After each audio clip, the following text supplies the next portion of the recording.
Hi there. So, one of my first rules in my podcast leverage system for guests or for hosts is to publish your episode on your website. Again, even if you're a guest, publish it on your website.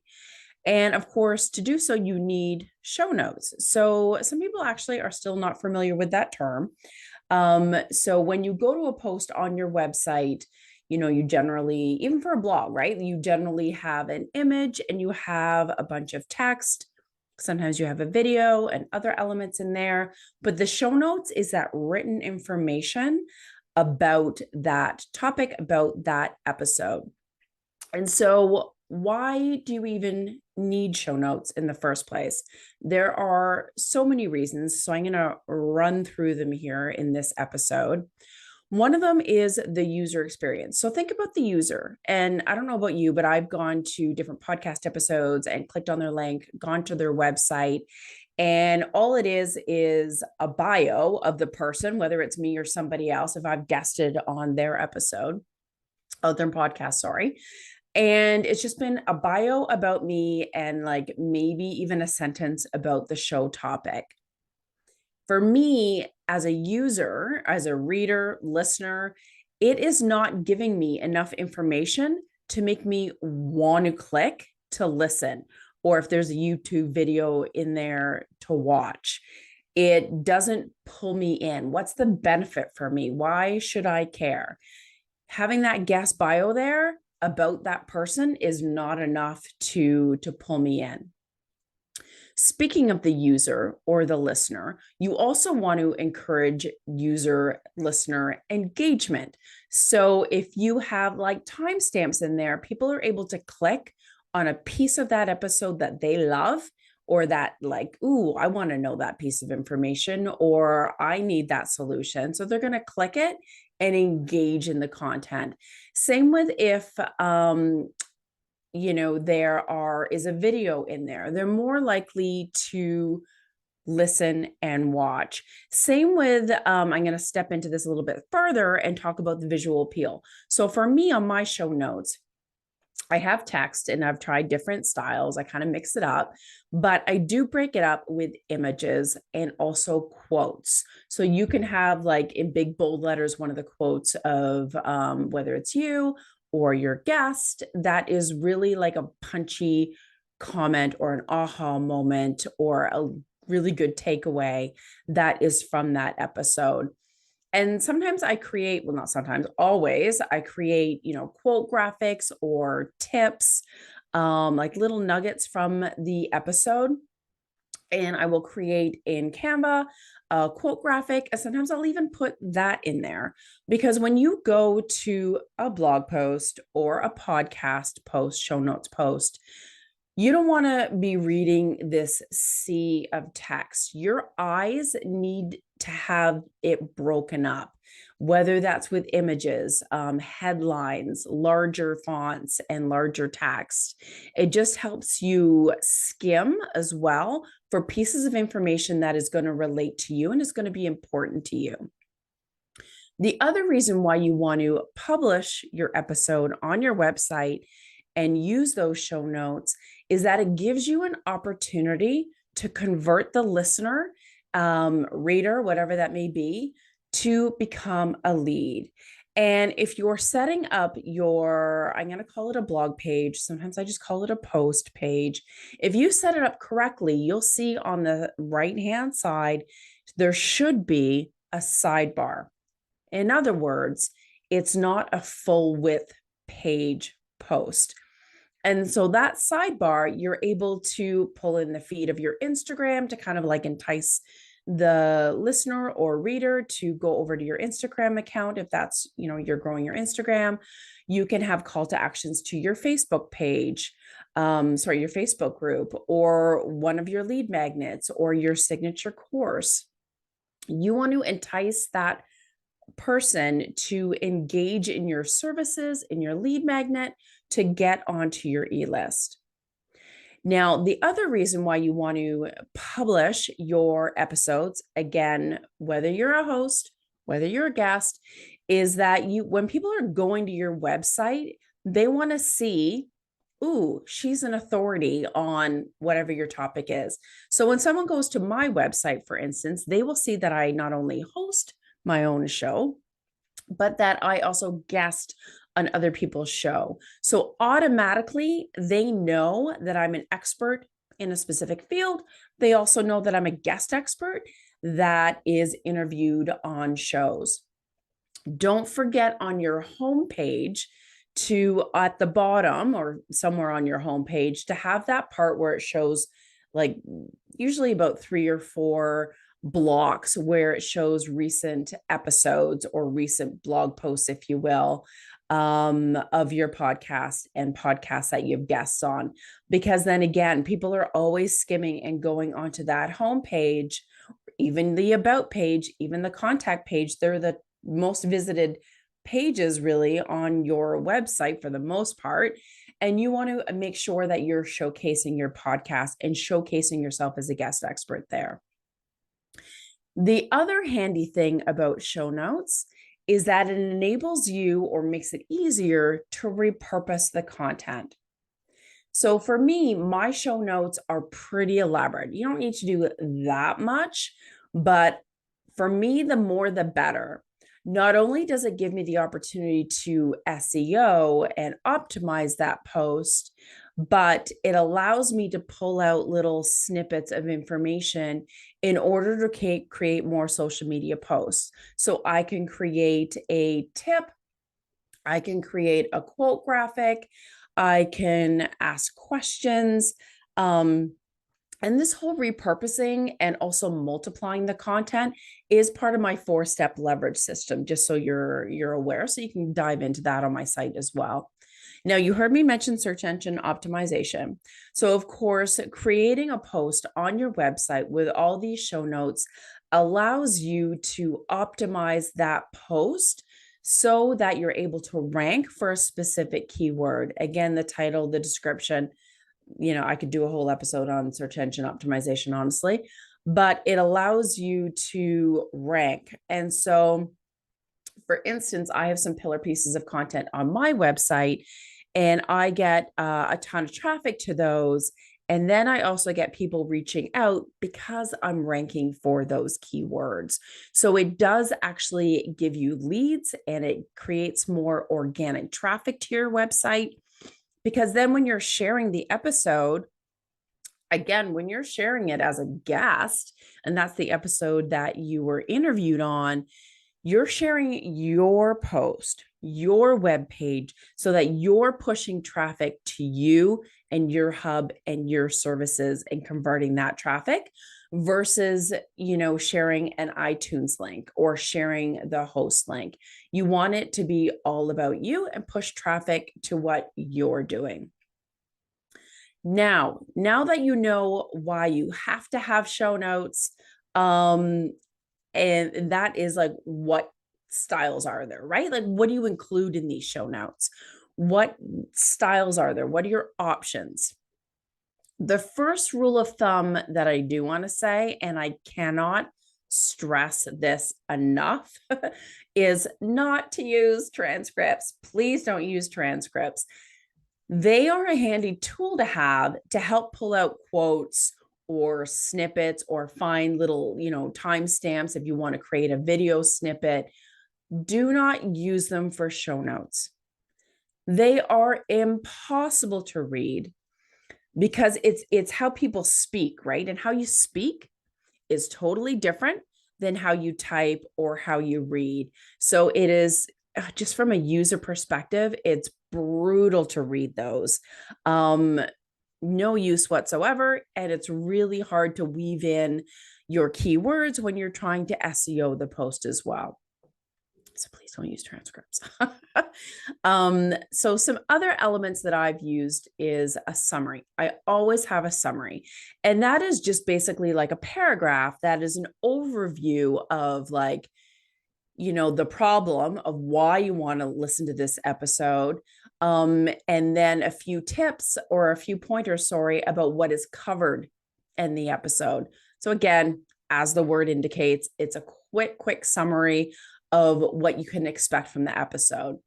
And that summary, honestly, if you're a podcast host, you can use that in a few bullets in the description that you put in your podcast host that pushes out to, Spotify, iHeartRadio, and all your directories instead of putting like all the show notes in your description that goes to Apple and so forth. So you can use that piece for that. You can also use the summary when you're sharing the episode on social media. So you do get kind of more bang for your buck, from writing that summary. It is worth the time. You can use it in your YouTube description as well if you're putting your video in your YouTube channel also. Some other elements that I like to use are timestamps. The beautiful thing about timestamps is that people click on that time and it jumps right to that spot that they care about. They don't have to like try to figure it out and skim and fast forward and rewind and all that.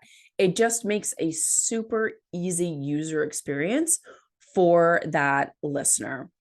And if you're creating video snippets or reels from the episode, heck, it makes your life so much easier to find those timestamps of those golden nuggets that you want to share. Makes your life super easier.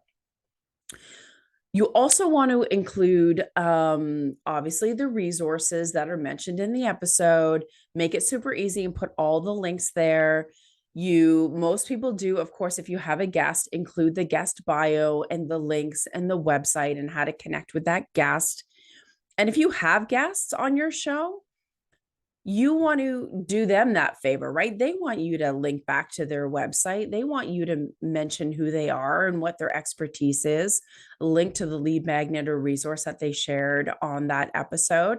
So you want to do your guest a solid and make sure you're including information about them as well. Now, in regards to the show notes styles, you can just mix it up. There's no right or wrong way, honestly, as long as you're not using the transcripts. So for me, I've done like the summary at the top. I have done bullets of the top key points that are shared in the episode. I've put timestamps, like the really short ones that are quick and dirty, like at 5, minutes and 55 seconds. I talk about this. I've also had timestamps where it's like a little bit more elaborate. So it's like, between this time and that time, I talk about this topic. And then there's like maybe 3 sentences that elaborates a little bit more on what to expect from that topic. So there are different styles of timestamps, but again, super useful. I've also written show notes that are more of a blog style. So let's say I'm talking about my 4-step podcast leverage system. I could break out that the show notes basically like a blog. I can say step 1 is publish for results, and then have like a couple of quick paragraphs about what I cover. And then like step 2 is distribution for maximum exposure.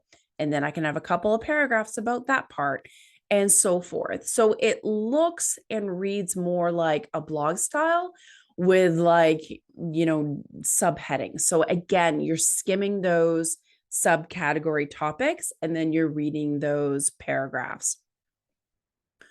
Another couple of styles is having like a question asked and answer. So like, here's the question that I asked the guest. And then underneath, you can have a paragraph. You can have just bullet points of like, key things that the guest said to answer that question. And that is super easy to format. And you totally can use the transcripts from that. Put the question and then just put a few bullets of how that was answered so that when people are skimming the show notes, they can see what was covered. The other style that I've done is like key lessons learned.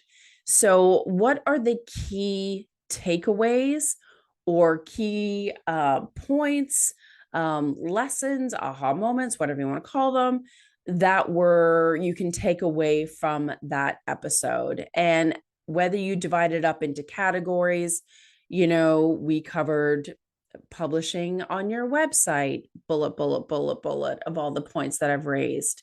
Subcategory would be the show note styles that I mentioned, bullet, bullet, bullet of, what I spoke about during the episode. So you can do that style as well. Now, last but not least, some other elements that you can include in your show notes as well are quotes. And I mentioned this earlier.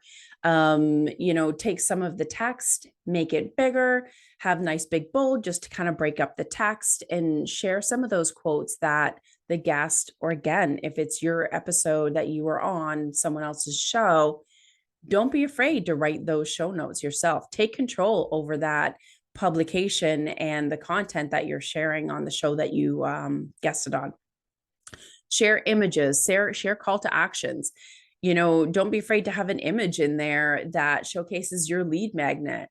Don't be afraid to have an image that represents and showcases some of the tools that you use that you're an affiliate of. I do that all the time, and your affiliates appreciate it. And it gives you a sale opportunity. If someone's reading and skimming the notes and they see, let's say there's a tool I use for the show notes. I'm not giving you all my tools away right now, that is.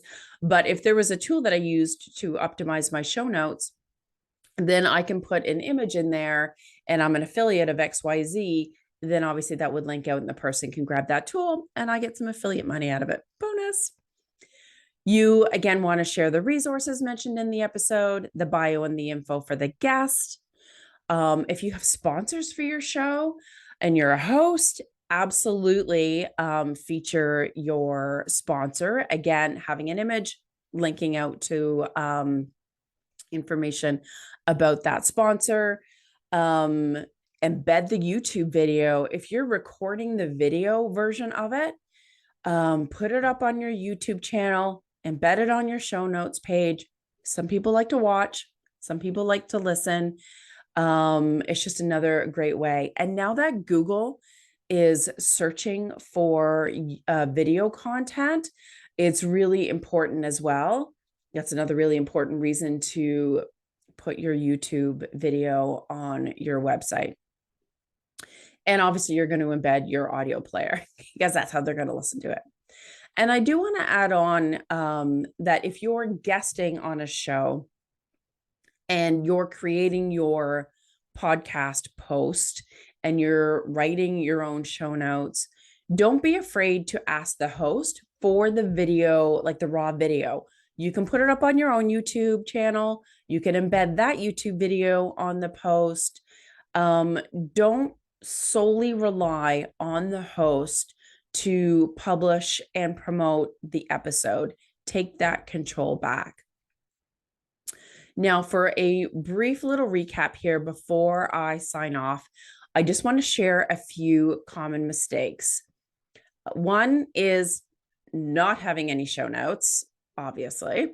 The second is only putting the guest information in there. The third is using transcripts. Hate transcripts. Not SEOing the episode and not ranking for a keyword on that topic and optimizing that post for search engine optimization. And don't be afraid to tweak the title. I've been a guest on, lots of different shows, but I will tweak the title in my WordPress so that I can rank for a specific keyword if it makes sense. The image, even sometimes I will tweak the title. It doesn't have to be exactly the same title that the host has.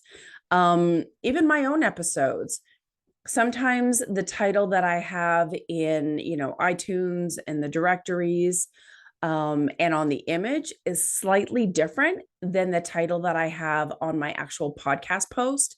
So in WordPress, because in WordPress, I want to make sure that it's optimized for SEO, but sometimes it's not super sexy, right? So I would rather have a sexier title on the image and in iTunes and so forth. So don't be afraid to tweak that.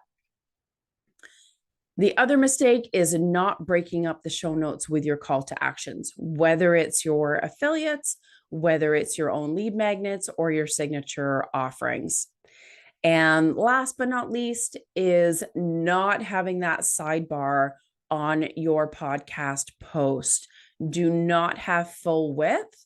It's also kind of weird on the eyes when you're looking at it. You want to have that sidebar where you can take advantage of that killer real estate. And so last and least, not least, we do show notes for a ton of clients. Some clients, we only write the show notes. And then we even tweak those show notes and optimize it for YouTube so that that description goes with the YouTube version of their channel. So definitely go to smoothbusinessgrowth.com/show notes, and you will see our show note services there so that you can get show notes super easy without even thinking about it. Just have them all done and optimized. And obviously, for many of our clients, we take it one step further, take those show notes and create great content. Of course, the repurpose and the multiply step in the podcast leverage system. But if you so desire and you just need show notes, that's okay too. We can take that off your plate. So I hope that inspires you to start creating show notes. You can even go back to your past episodes that are getting lots of traction and make sure you optimize those pages and create some good content out of it. So that's it for this week, folks. Happy show notes writing.